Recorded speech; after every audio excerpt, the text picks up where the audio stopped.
Today we're going to talk about ABGs in review. You've had this content prior, so this should be a review. We're in Chapter 20 in the Med-Surg book. So ventilation, all it means is movement of air in and out of the airway. The upper airway warms and filters inhaled air so that the lower respiratory tract, i.e. lungs, can accomplish gas exchange or diffusion. Gas exchange involves delivering oxygen to the tissues through the bloodstream and expelling waste or gas, i.e. CO2, during exhalation. The respiratory system depends on the cardiovascular system for perfusion or blood flow through the pulmonary system. To collect an ABG, we first have to perform Allen's test. Let's watch a video on how to perform Allen's test. Perform a modified Allen's test. Information. Both the radial and ulnar arteries supply the hand with oxygenated blood. These arteries anastomose in the hand. In a small percentage of people, this dual blood supply is absent. The Allen's test is used to test the collateral blood supply to the hand, specifically the patency of the radial artery prior to radial arterial blood sampling or cannulation. Follow these steps to perform the modified Allen test. With the middle 2 or 3 fingers, not the thumb, locate the pulsing radial and the ulnar arteries of the palm side of the wrist. See illustration. Keep in mind that the ulnar artery is smaller and more difficult to locate. Ask the patient to make a tight clenching fist for about 30 seconds. Apply firm pressure over the ulnar and the radial arteries, including both. The hand is now open, and the palm and fingernails should appear blanched. The pressure over the ulnar artery is released, and the color should return within approximately 7 seconds. The Allen's test is negative when the normal color returns within plus or minus 7 seconds, indicating that the ulnar artery is patent and is able to maintain a sufficient blood flow to the hand, even if the radial artery is occluded. The Allen's test is positive when the normal color of the hand does not return within the specified time period, indicating that ulnar circulation is inadequate or non-existent.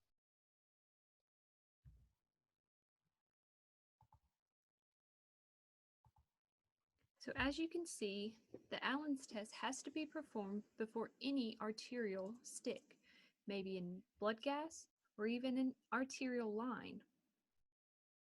Go ahead and try Allen's test on yourself. Let's review normals. A normal pH is 7.35 to 7.45. If it's greater than 7.35, you're considered acidemic or acidotic. If it's greater than 7.45, you're considered alkalotic or alkalemic.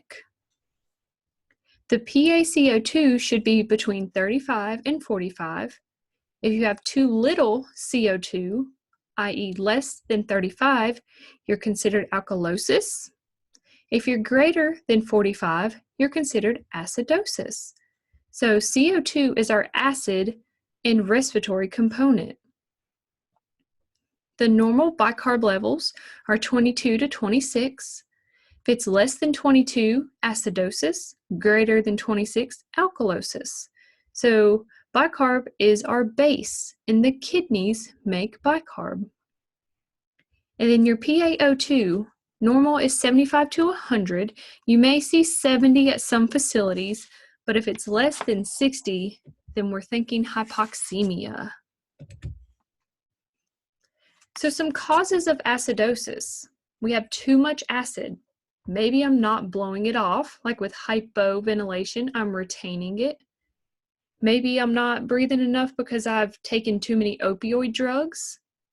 Maybe I have pulmonary edema and that gas can't get out. I don't have good gas exchange.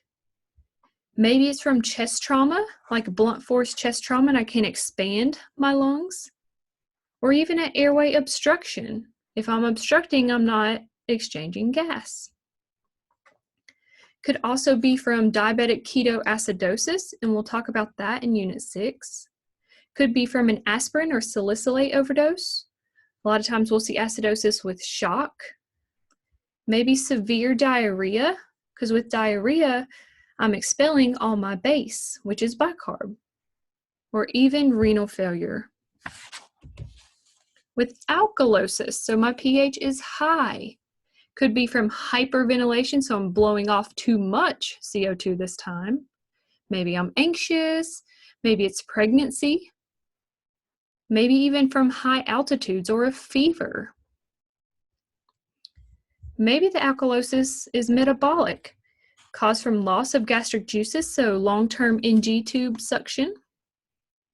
Could be caused from potassium wasting diuretics, so not potassium sparing, but potassium wasting like furosemide, or even overuse of antacids.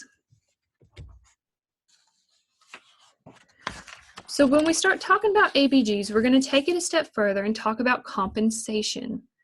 So when things are not compensated, either my PaCO2 is abnormal or the bicarb's abnormal, but not both. Of course, my pH is abnormal because it's uncompensated. The only way to be fully compensated is for your pH to be in normal range. So with this blood gas example, I have a pH of 7.3. We're acidotic because we're low. I have a PaCO2 of 50, so too much acid. The bicarb is 24, well, that's normal. But then my PaO2 is 55, so it's low. What would you call this gas?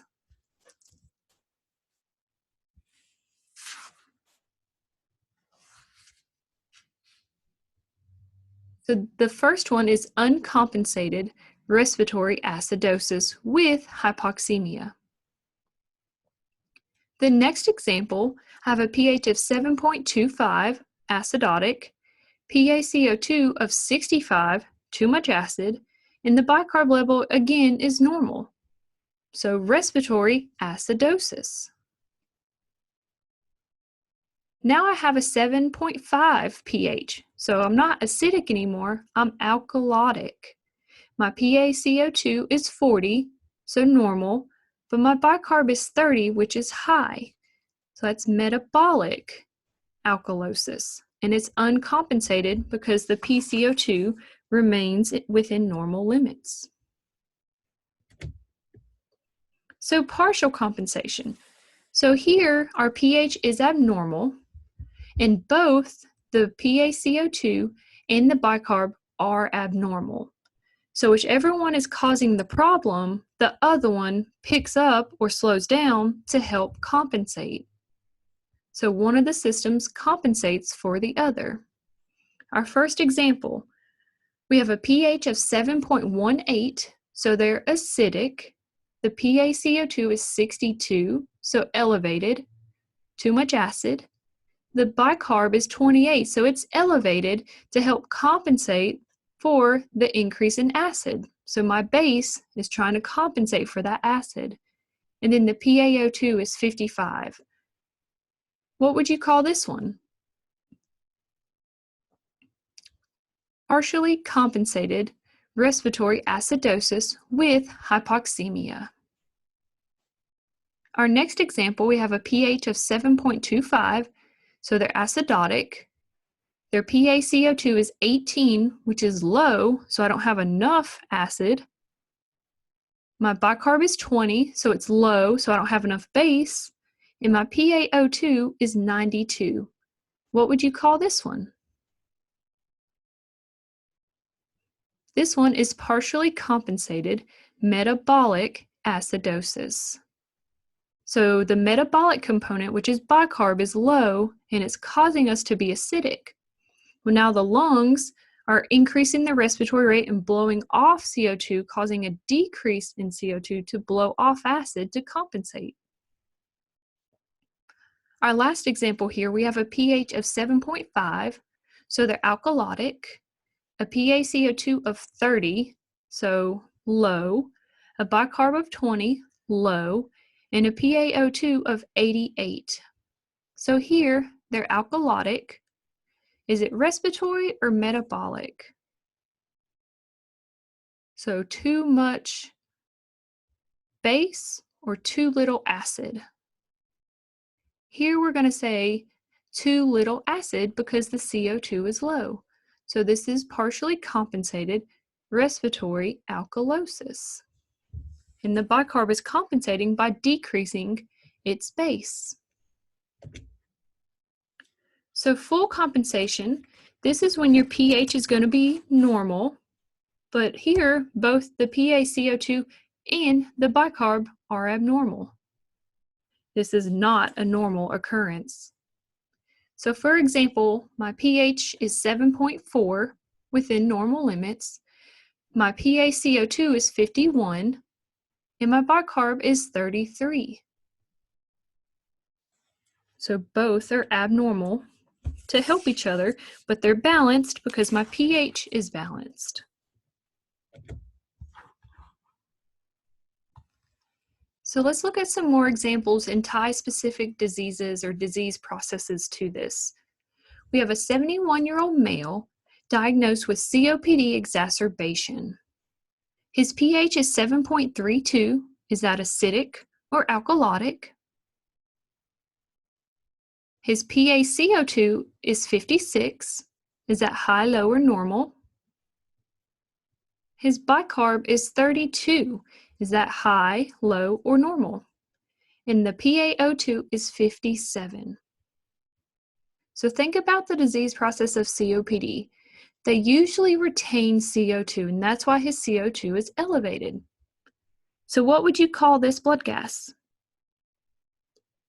Partially compensated respiratory acidosis with hypoxemia. For case study number 2, we have a 64-year-old male diagnosed with heart failure. The pH is 7.52, PaCO2 is 28, the bicarb is 22, and the PaO2 is 45. What would you call this?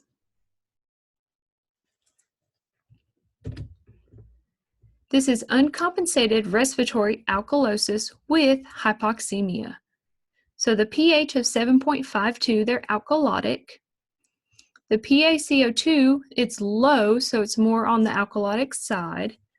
The bicarb is normal, so it's not compensating. And then your PaO2 is low, so hypoxemia. Let's look at another one. So now we have a 62-year-old female in renal failure with hyperkalemia. Notice the peaked T waves on her EKG. The pH is 7.25, the PaCO2 is 30, the bicarb is 18, and the PaO2 is 72. What would you call this?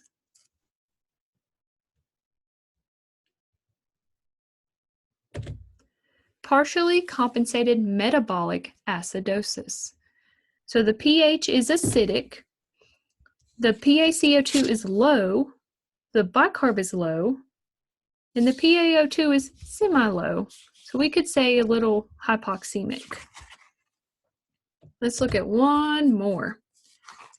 So now we have a 39-year-old male diagnosed with GERD, and he's been eating Tums as fast as he can get them.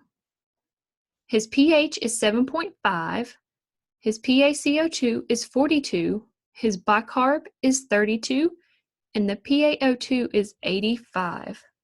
What would you call this?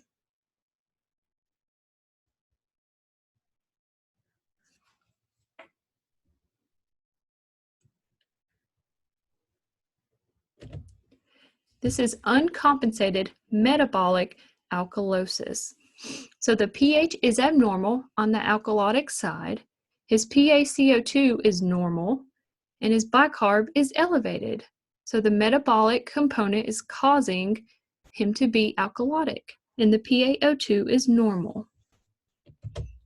Here's a mnemonic if you want to use it to remember blood gases. I also want to draw your attention to this ABG's Made Easy paper. I've uploaded it on Moodle in the Unit 3 oxygenation folder. It is a great review and breaks down how to assess ABGs if you're still having trouble. Thank you.